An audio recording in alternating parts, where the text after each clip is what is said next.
हाल ही में हमारे देश की वित्त मंत्री निर्मला सीतारमण ने संसद में आर्थिक समीक्षा 2025-26 को पेश किया। आर्थिक समीक्षा को तैयार करने में विशिष्ट भूमिका वित्त मंत्रालय के आर्थिक कार्य विभाग की होती है और ये मुख्य आर्थिक सलाहकार के निर्देशन में एक प्रकार से तैयार किया जाता है। हमारे देश के मुख्य आर्थिक सलाहकार वर्तमान में कौन है? वी अनंत नागेश्वरन है। आज हम इस वीडियो के माध्यम से ये जानने की कोशिश करेंगे कि आर्थिक समीक्षा 2025-26 में कौन सी 10 महत्वपूर्ण बातें रही। 10 महत्वपूर्ण चीजों के बारे में हम आपसे डिस्कस करने वाले हैं। तो सबसे पहले देखते हैं और सबसे महत्वपूर्ण चीज को देखते हैं कि भारत में वित्त वर्ष 26 यानी वित्त वर्ष 2025-26 में ग्रोथ रेट कितना रहने वाला है। तो जो फर्स्ट एडवांस एस्टिमेट आया है उसके अनुसार भारत में वित्त वर्ष 26 यानी जो वित्त वर्ष 2025-26 को अभिव्यक्त करता है उसमें जीडीपी वृद्धि दर कितनी रहने वाली है? 7.4% रहने वाली है, ये इसमें कहा गया है। जब हम जीडीपी और जीवीए की बात करते हैं तो इसके अंतर को आपको जानना चाहिए। इसमें अंतर क्या है? जब हम जीडीपी की बात करते हैं तो इसका मतलब है किसी अर्थव्यवस्था में एक वित्तीय वर्ष के दौरान उत्पादित सभी वस्तुओं और सेवाओं का कुल मौद्रिक मूल्य जीडीपी कहलाता है। जब हम जीवीए की बात करते हैं तो इसके अंतर्गत इस बात को ध्यान में रखा जाता है कि जो कुल उत्पादन मूल्य होता है, इस कुल उत्पादन मूल्य में से माइनस कर दिया जाता है मध्यवर्ती उपभोग को। जब मध्यवर्ती उपभोग को आप माइनस कर देंगे तो आपको जीवीए प्राप्त हो जाएगा। तो इस प्रकार से कई बार ये वास्तविक जीडीपी को अभिव्यक्त करता है। तो जीवीए भी भारत का वित्त वर्ष 26 में बहुत बेहतर रहने वाला है और उसमें अनुमान व्यक्त किया गया है कि जो भारत का जीवीए है वो 2025-26 में 7.3% की समृद्धि दर ग्रोथ रेट को प्रदर्शित करेगा। इसके अलावा अगर आप भारत के वित्त वर्ष 2025-26 की प्रथम छमाही की बात करें तो वहां पर ग्रोथ रेट भारत का बहुत शानदार रहा है। जीडीपी समृद्धि दर 8.2% का रहा है और जो जीवीए समृद्धि दर है वो 7.9% की रही है। और इसमें कई कारकों ने विशिष्ट भूमिका का निर्वहन किया है। जैसे भारत का जो निर्यात है वो लगातार वृद्धि करता जा रहा है। जब निर्यात वृद्धि करता है तो उससे भारत में फॉरेन करेंसी आती है, भारत की अर्थव्यवस्था मजबूत होती है। और निर्यात की वृद्धि भी अगर आप देखेंगे तो फाइनेंशियल ईयर 26 यानी वित्त वर्ष 2025-26 का जो फर्स्ट हाफ था यानी अप्रैल से लेकर के जो सितंबर का महीना है उसमें निर्यात में 5.9% की वृद्धि हुई है। इसी प्रकार से पूंजीगत जो खर्च है उसमें भी वृद्धि हुई है। पूंजीगत खर्च क्यों महत्वपूर्ण है? पूंजीगत खर्च का मतलब है कि जब आप नई फैक्ट्री एस्टेब्लिश करते हैं और नई फैक्ट्री एस्टेब्लिश करने के लिए आप स्थान खरीदते हैं, आप मशीनरी खरीदते हैं, आप कल पुर्जों को खरीदते हैं, जिससे भविष्य की ग्रोथ की पृष्ठभूमि का निर्माण होता है। इसलिए किसी भी अर्थव्यवस्था में जो पूंजीगत खर्च है वो भविष्य की ग्रोथ को बनाए रखने के लिए विशिष्ट महत्वपूर्ण होता है, विशेष रूप से महत्वपूर्ण होता है। तो यहां पर अगर आप देखेंगे तो भारत का जो पूंजीगत खर्च है उसमें भी बेहतर बढ़ोतरी हुई है। तो जो टोटल एक्सपेंडिचर है उसमें कैपिटल एक्सपेंडिचर यानी पूंजीगत खर्च भी बहुत उच्च स्तर पर बना हुआ है। और ये अगर फाइनेंशियल ईयर 26 के बजट एस्टिमेट को देखें तो यहां पर 30.6% की ये वृद्धि दर को एक प्रकार से जो टोटल एक्सपेंडिचर है उसमें 30.6% जो है वो कैपिटल एक्सपेंडिचर है। और कैपिटल एक्सपेंडिचर भी कई महत्वपूर्ण क्षेत्रों में खर्च किया गया है। अगर आप देखेंगे सड़क परिवहन और राजमार्ग में तो वहां पर वर्ष दर वर्ष वृद्धि इसकी ईयर ऑन ईयर जो ग्रोथ है वो 8.1% है, 8.1% है, 8.1% है। इसी प्रकार से कुछ और महत्वपूर्ण क्षेत्रों में भी ये वृद्धि प्रदर्शित की गई है। इससे यह पता चलता है कि भारत इंफ्रास्ट्रक्चर पर बहुत जोर दे रहा है और इंफ्रास्ट्रक्चर का एक प्रमाण यहां भी देखने को मिलता है कि किस प्रकार से फाइनेंशियल ईयर 14 से लेकर के फाइनेंशियल ईयर 26 अप टू दिसंबर तक भारत ने जो कुल राजमार्ग नेटवर्क है उसमें 60% की वृद्धि, 60% का इंक्रीज हुआ है। और अगर हम हाई स्पीड कार्यशील कॉरिडोर को देखें तो यहां पर भी वित्त वर्ष 14 से लेकर के वित्त वर्ष 26 में दिसंबर के महीने तक हमें 10 गुना की वृद्धि दिखती है। तो इस प्रकार से देख सकते हैं कि भारत इंफ्रास्ट्रक्चर को बढ़ाने पर बहुत जोर दे रहा है और इसी का कहीं ना कहीं ये इंपैक्ट है कि फाइनेंशियल ईयर 26 में भारत की जो ग्रोथ रेट है वो 7.4% की वृद्धि को प्रदर्शित कर रही है। यानी इतनी वृद्धि अगर होगी और ये विश्व की जितनी भी बड़ी अर्थव्यवस्थाएं हैं उसमें सबसे तेज गति से बढ़ने वाली अर्थव्यवस्थाओं में भारत शामिल है। इसी प्रकार से भारत अपनी शिक्षा स्वास्थ्य के क्षेत्रों में भी महत्वपूर्ण प्रगति कर रहा है और यही हमारा अगला टॉपिक होगा कि किस प्रकार से भारत अपने जो सामाजिक पूंजी है उस पर बहुत बेहतरीन तरीके से खर्च कर रहा है। लेकिन सामाजिक पूंजी को लंबे समय तक बनाए रखने के लिए जरूरी है कि भारत अपने पर्यावरण के साथ संतुलन भी बनाए रखे।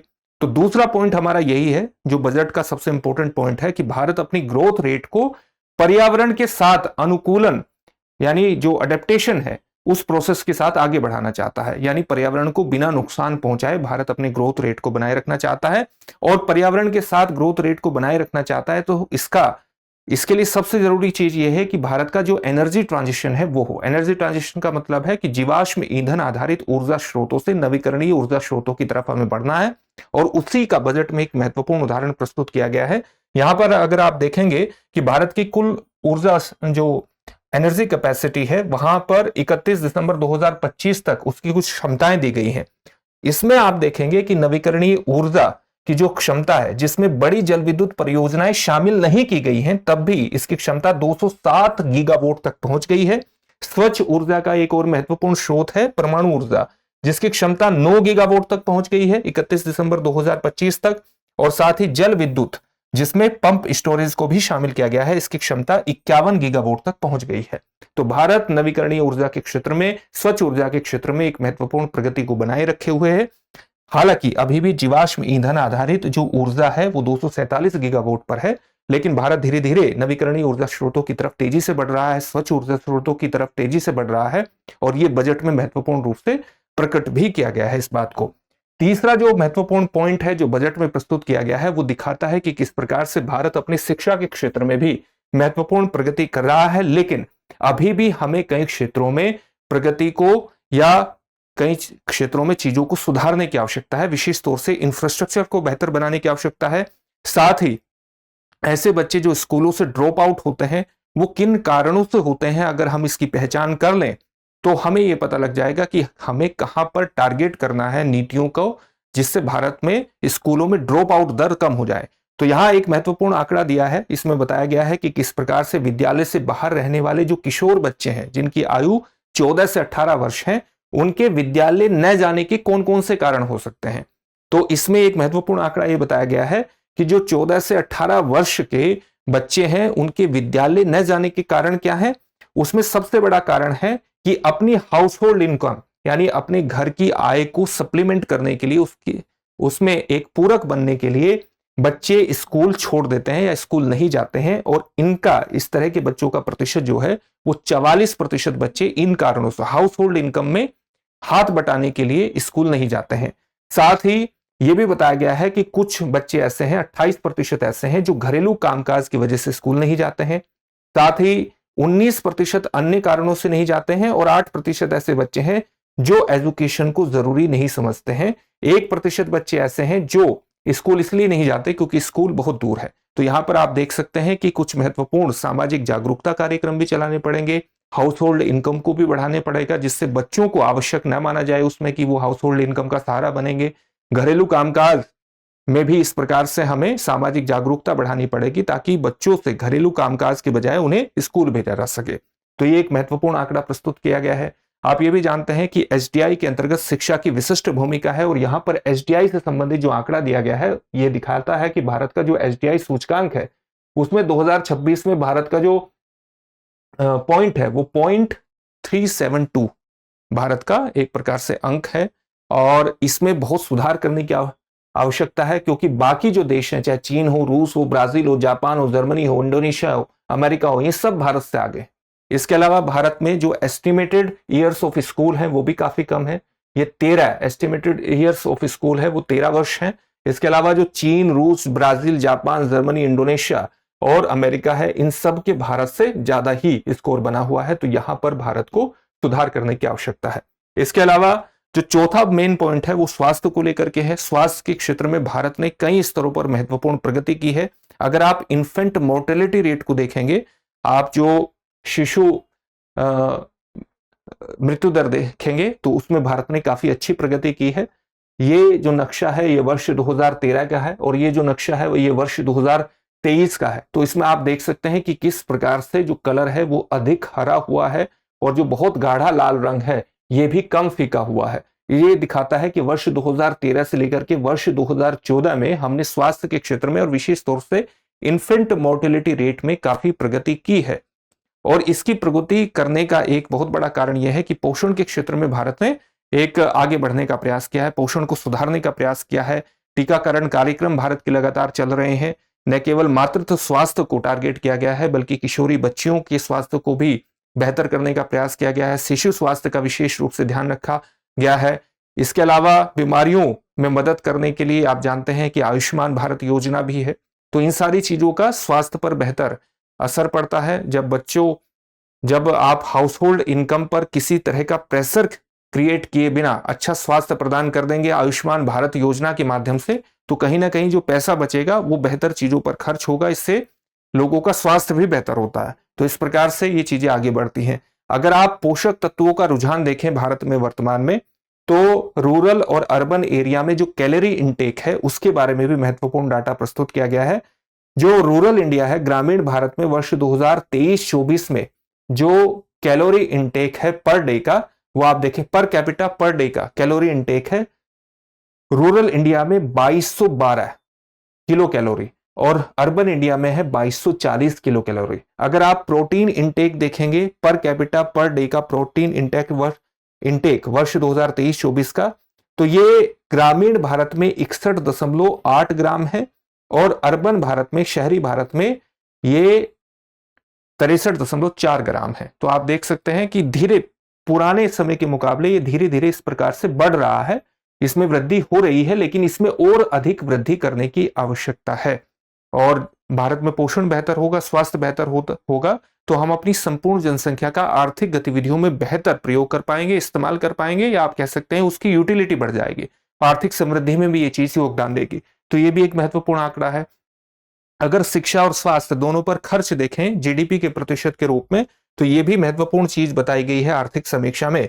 अगर आप देखें कि वर्ष फाइनेंशियल ईयर 2026 में बजट एस्टिमेट के अनुसार जो स्वास्थ्य पर जीडीपी के प्रतिशत के रूप में खर्च है वो 2.7% है, और माफ कीजिएगा, जो शिक्षा पर खर्च है वो 2.7% है, और जो स्वास्थ्य पर खर्च है वो कितना है, वो 1.8% है। तो आप देख सकते हैं कि इसमें अभी भी बहुत सुधार करने की आवश्यकता है। इस प्रतिशत को और अधिक अगर हम सुधारेंगे तो शिक्षा और स्वास्थ्य दोनों ही क्षेत्रों में बेहतर प्रगति और अधिक सुनिश्चित होगी। एक और पॉइंट जो दिया गया है वो भारत में बेरोजगारी स्तर का भी दिया गया है कि भारत में बेरोजगारी का क्या स्तर फाइनेंशियल ईयर 26 में बना हुआ है। अगर आप लास्ट के 3 महीने देखेंगे, अक्टूबर, नवंबर और दिसंबर में, तो भारत में जो बेरोजगारी है वो लगभग 4.9% की बनी हुई है। तो इसमें भी हमने, आप देखिए कि पिछले कुछ समय से हमने इसमें लगातार गिरावट की है, और इसका यही सबसे बड़ा कारण है कि किस प्रकार से भारत ने उच्च समृद्धि दर बनाए रखी है, तो उसका इंपैक्ट रोजगार पर भी पड़ता है, ये भी आप जानते हैं। और लेबर फोर्स पार्टिसिपेशन जो रेट है, श्रम बाजार में जो हिस्सेदारी है, उसके अंतर्गत भी आप देख सकते हैं कि वो भी हिस्सेदारी हमने पिछले कुछ समय से उसमें प्रगति की है। अक्टूबर, नवंबर, दिसंबर 2025 में लेबर फोर्स पार्टिसिपेशन रेट हमारा 55.8 का रहा है। तो ये भी एक महत्वपूर्ण आंकड़ा था। अगली जो चीज महत्वपूर्ण है, जो छठे नंबर की चीज महत्वपूर्ण है, वो ये कि भारत में बहुआयामी गरीबी में गिरावट आई है। जब हम बहुआयामी गरीबी की बात करते हैं तो ये केवल आय के आधार पर गरीबी को ही नहीं मापता, बल्कि इसके अंतर्गत शिक्षा, स्वास्थ्य, आवास तक पहुंच कितनी है, आपके पास भोजन कैसा है, कपड़े हैं कि नहीं है, इसके अलावा आपकी स्वच्छता तक पहुंच, पानी तक पहुंच, इस सारी चीजों को ये काउंट करता है। इसको कहते हैं मल्टी डायमेंशनल पॉवर्टी की माप करता है। तो अगर भारत किसी भी देश में मल्टी डायमेंशनल पॉवर्टी नीचे जाती है तो इसका मतलब है कि ओवरऑल जनसंख्या का जो जीवन स्तर है वो ऊपर उठ रहा है। तो यहां पर वर्ष 2015-16 और वर्ष 2022-23 का एक कंपैरिजन दिया गया है। तो आप देख सकते हैं कि किस प्रकार से भारत ने एक महत्वपूर्ण प्रगति सुनिश्चित की है। जो अधिक लाल रंग है वो कम लाल होते चले गए हैं। यहां पर लाल की उपस्थिति आपको बहुत कम देखने को मिलेगी और ज्यादातर हरे रंग की उपस्थिति ही देखने को मिलेगी, जो कि मल्टी डायमेंशनल पॉवर्टी के सबसे निचले स्तरों को प्रदर्शित करता है। ठीक है, इसके 2 उदाहरण अगर आप देखें तो 2015-16 में जो मल्टी डायमेंशनल पॉवर्टी है, और अगर हम उसका प्रतिशत देखें तो ये उत्तर प्रदेश में 37.6 थी, और ये 2022-23 में घट करके 17.4 आ गई है। इसी प्रकार से 2015-16 में मल्टी डायमेंशनल पॉवर्टी बिहार में 51.9 थी, और ये 2022-23 में बिहार में 26.6 हो गई है। तो ये 2 महत्वपूर्ण उदाहरण हैं। इसके अलावा दक्षिण भारत में आप देखिए कि लगभग सभी जो राज्य हैं वो हरे कलर में प्रवेश कर गए हैं। मल्टी डायमेंशनल पॉवर्टी को बहुत निचले स्तर पर पहुंचा दिया गया है। तो इसमें दिखाया गया है कि किस प्रकार से जो भारत ग्रोथ हासिल कर रहा है उसका जो असर है, जो भारत के अलग अलग प्रोग्राम्स हैं, उसका एक बहुआयामी असर है। अगर हम मुद्रास्फीति की बात करें, आर्थिक समीक्षा में मुद्रास्फीति से संबंधित महत्वपूर्ण आंकड़ा प्रदान किया गया है, प्रस्तुत किया गया है मुद्रास्फीति यानी महंगाई भारत में कितनी बनी हुई है। अगर आप फाइनेंशियल ईयर 26 की बात करें तो इसमें दिसंबर तक का आंकड़ा प्रस्तुत किया गया है और इसमें बताया गया है कि जो हेडलाइन इन्फ्लेशन है वो बहुत निचले स्तर पर आ गया है, 1.7%। हेडलाइन इन्फ्लेशन किस प्रकार का इन्फ्लेशन होता है? हेडलाइन महंगाई का मतलब है कि इसमें सभी वस्तुओं और सेवाओं को शामिल किया जाता है, सभी वस्तुओं और सेवाओं को शामिल किया जाता है और इसका मापन किसके माध्यम से किया जाता है? कंज्यूमर प्राइस इंडेक्स के माध्यम से किया जाता है। इसके अलावा कोर इन्फ्लेशन को मापना भी बहुत इंपॉर्टेंट होता है, क्योंकि कोर इन्फ्लेशन ही एक तरह से वास्तव में दीर्घकालिक रूप में अर्थव्यवस्था में संरचनात्मक महंगाई है या नहीं, इसका एक ठीक मापन देता है। क्यों देता है? हेडलाइन इन्फ्लेशन में सभी वस्तुओं और सेवाओं को शामिल किया जाता है, कोर इन्फ्लेशन में सभी वस्तुओं और सेवाओं में से ईंधन को और इसके अलावा खाद्य वस्तुओं को निकाल दिया जाता है। ईंधन और खाद्य वस्तुओं को क्यों निकाला जाता है? क्योंकि खाद्य वस्तुओं की जो कीमतें होती हैं वो बहुत वोलेटाइल होती हैं, उसमें बहुत ज्यादा उतार चढ़ाव आता है। इसी प्रकार से जो एनर्जी सोर्सेस हैं, जैसे तेल है, तेल की जो अंतर्राष्ट्रीय कीमतें हैं उसका बहुत प्रभाव भारत पर पड़ता है, तो वो भी बहुत वोलेटाइल है। तो अगर उन चीजों को निकाल देंगे तो हम कई बार बेहतर आकलन कर पाते हैं कि वास्तव में भारत में महंगाई का क्या स्तर बना हुआ है, तो उसका मापन होता है कोर इन्फ्लेशन से। तो कोर इन्फ्लेशन भारत में फाइनेंशियल ईयर 26 में दिसंबर तक 4.3% का बना हुआ है, यानी ये भी अपने स्तर पर एक तरह से जो एक आरबीआई का जो टारगेट है कि 2 से 6%, लगभग 4% के आसपास बनाए रखना है। 4% का टारगेट है, लेकिन उसमें +-2 का एक मार्जिन आरबीआई लेकर के चलता है। इसी तरह से यहां पर एक और आंकड़ा प्रस्तुत किया गया है, गोल्ड और सिल्वर की जो कीमतें हैं वो भी हाल ही में आपने देखा होगा बहुत वोलेटाइल हुई हैं, उनमें बहुत उतार चढ़ाव हुआ है। तो इसमें कोर इन्फ्लेशन को गोल्ड और सिल्वर को निकाल करके मापा गया है, तो वो इन्फ्लेशन भारत का और कम हुआ है, यानी 2.9% हुआ है। तो इस प्रकार से इन्फ्लेशन के स्तर पर भारत अपने टारगेट को बनाए रखने में सफल हुआ है और उसका एक बड़ा इंपैक्ट यह हुआ कि जो आरबीआई ने अपनी बैंक दर नीति है उसके अंतर्गत आर्थिक समृद्धि को बढ़ाने की कोशिश की है, क्योंकि आरबीआई के पास ये मार्जिन हो गया कि जब महंगाई है तो वो उसको नियंत्रित करने की बहुत ज्यादा आवश्यकता नहीं है। आप जानते हैं कि आरबीआई अपने मुख्य रेपो रेट के माध्यम से बाजार में मुद्रा के प्रवाह को नियंत्रित करके महंगाई को कम कर सकता है और साथ ही आर्थिक समृद्धि को बढ़ा भी सकता है। किस प्रकार से बढ़ाता है? जैसे उसकी आरबीआई की मुख्य जो रेट होता है वो रेपो रेट, आप जानते हैं रेपो रेट क्या होता है? जिस दर पर वो कॉमर्शियल बैंक्स को क्या देता है? उधार देता है, अल्पकालिक ऋण प्रदान करता है, अल्पकालिक ऋण प्रदान करता है। अगर रेपो रेट ज्यादा होगा तो इसका मतलब क्या होगा? रेपो रेट ज्यादा होगा तो कॉमर्शियल बैंक की जो उधार लेने की जो लागत है वो अधिक हो जाएगी। जब आधार लेने की लागत अधिक हो जाएगी तो ये ब्याज दरें बढ़ाएंगे और ब्याज दरें बढ़ाएंगे तो फिर उसका असर आपको ऋण पर, लोन लेने पर भी पड़ेगा। और जब लागत अधिक हो जाएगी तो जो निवेश है, निवेश भी कमजोर हो जाएगा। लागत अधिक हो गई, निवेश कमजोर होगा, इससे बाजार में या आप कह सकते हैं अर्थव्यवस्था में मुद्रा के प्रवाह को सीमित कर दिया जाता है और महंगाई पर नियंत्रण स्टैब्लिश किया जाता है। जब महंगाई नियंत्रित होती है तो आरबीआई क्या करता है? रेपो रेट को कम कर देता है। रेपो रेट कम होगा तो ये कॉमर्शियल बैंक्स क्या करेंगे? कम, इनकी लागत उधार लेने की कम हो जाएगी, जिससे ये ब्याज दरें घटाएंगे और जो अलग अलग संस्थाएं हैं वो निवेश करने के लिए या लोन प्राप्त करने के लिए उनकी भी लागत घट जाएगी और बाजार में मुद्रा का प्रवाह जो है वो विस्तारित हो जाएगा, निवेश बढ़ जाएगा, आर्थिक गतिविधियों का विस्तार होगा, रोजगार बढ़ेगा। तो इस प्रकार से मुद्रा के प्रवाह को नियंत्रित करके आरबीआई आर्थिक समृद्धि या महंगाई पर नियंत्रण एस्टेब्लिश करता है। तो महंगाई अगर नियंत्रित है तो आप देखिए कि भारत में रेपो रेट में फरवरी 2025 से दिसंबर 2025 के दौरान बहुत बड़ा परिवर्तन किया गया है। 6.5 से इसको 5.25 पर लाया गया है। ये उसी कारण है क्योंकि महंगाई भारत में नियंत्रित है। तो ये भी आंकड़ा एक महत्वपूर्ण रूप से यहां पर प्रस्तुत किया गया है। अब बात करते हैं राजकोषीय घाटे की। तो राजकोषीय घाटा भारत में कितना बना हुआ है? राजकोषीय घाटा क्यों इंपॉर्टेंट है? आप 3 प्रकार के घाटों को जानिए। एक तो है राजस्व घाटा, एक होता है राजकोषीय घाटा और एक होता है प्राथमिक घाटा। क्या अंतर होता है इसमें? अगर आप राजस्व घाटे की बात करें तो भारत की कुछ महत्वपूर्ण राजस्व प्राप्तियां होती हैं और कुछ राजस्व व्यय होते हैं। अगर राजस्व व्यय ज्यादा होगा, प्राप्तियां कम होंगी तो राजस्व घाटा हो जाएगा। राजकोषीय घाटे का मतलब है कि जो सरकार का व्यय है वो उसकी प्राप्तियों से अधिक है, और इन प्राप्तियों में उधार को शामिल नहीं किया जाता है, उधार को काट देते हैं, तो आप राजकोषीय घाटा प्राप्त कर लेंगे। प्राथमिक घाटा आप किस प्रकार से प्राप्त करेंगे? अगर आप राजकोषीय घाटे में से ब्याज को निकाल दें, जो ब्याज आपको देना है उसको निकाल देंगे, तो आपको प्राथमिक घाटा प्राप्त हो जाएगा। अगर आप देखें कि फाइनेंशियल ईयर 26 में बजट एस्टिमेट के अनुसार भारत का राजकोषीय घाटा कितना रहने वाला है, तो वो 4.4% पर रहने वाला है। तो ये अपने आप में भारत की प्रगति है, किस प्रकार से भारत लगातार राजकोषीय घाटे पर नियंत्रण बनाए हुए है।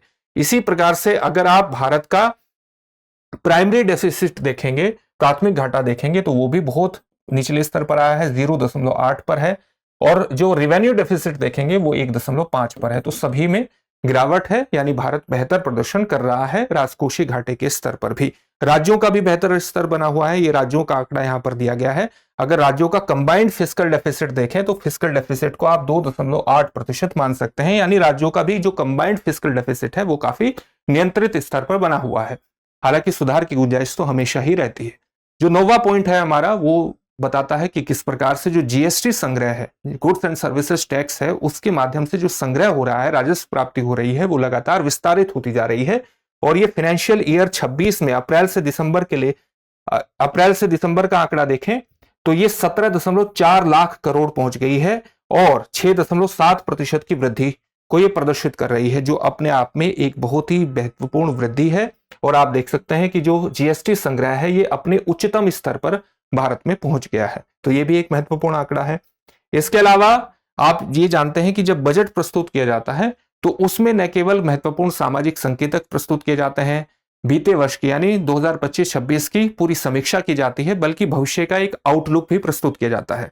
तो आउटलुक के अंतर्गत यहां एक विशेष दृष्टिकोण अभिव्यक्त किया गया है, और वो विशेष दृष्टिकोण यह है कि भारत को आयात प्रतिस्थापन से, इंपोर्ट सब्स्टिट्यूशन से स्ट्रेटेजिक रेजिलियंस एंड स्ट्रेटेजिक इंडिस्पेंसिबिलिटी की तरफ बढ़ना है। यह एक बहुत ही महत्वपूर्ण रणनीतिक सुझाव दिया गया है इसके अंतर्गत। इसका मतलब क्या हुआ? जब हम आयात प्रतिस्थापन की बात करते हैं तो इसका मतलब है कि हमें अपने आयात पर निर्भरता को घटाना है और अपने घरेलू स्तर पर ही उत्पादन को इस प्रकार से बढ़ाना है कि हमारी आयात पर निर्भरता घट जाए। अब हमें इससे किस तरफ आगे बढ़ना है? स्ट्रेटेजिक रेजिलियंस, यानी इसका मतलब हुआ कि सामरिक लचीलेपन की तरफ आगे बढ़ना है। इसका मतलब क्या है? इसका मतलब यह है कि हमें अपनी आर्थिक क्षमताओं का इस प्रकार से विस्तार करना है कि दुनिया में जो कुछ भी घटनाएं घटती हैं, चाहे वो भू राजनीतिक स्तर पर हो, चाहे वो ट्रेड वॉर के स्तर पर हो, चाहे तकनीकी स्तर पर हो, या पर्यावरणीय असंतुलन के स्तर पर हो, उनका जो प्रभाव है वो भारत पर बेहद सीमित हो जाए, बेहद कम हो जाए। इसको हम कहते हैं स्ट्रेटेजिक रेजिलियंस, लचीलापन।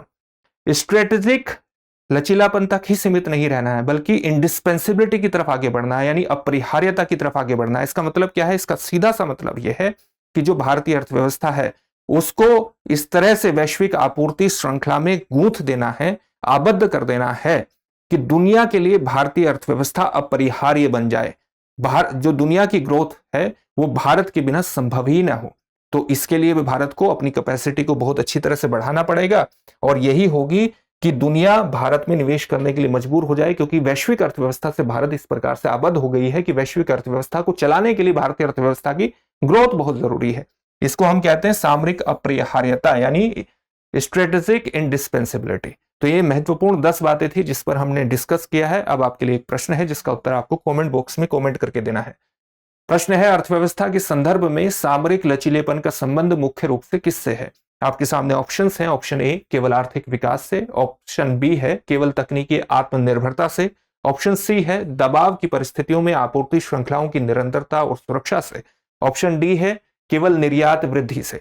इस प्रश्न का उत्तर कमेंट बॉक्स में कमेंट करके जरूर दीजिएगा। फिर से नए सेशन में आपसे मुलाकात होगी। धन्यवाद।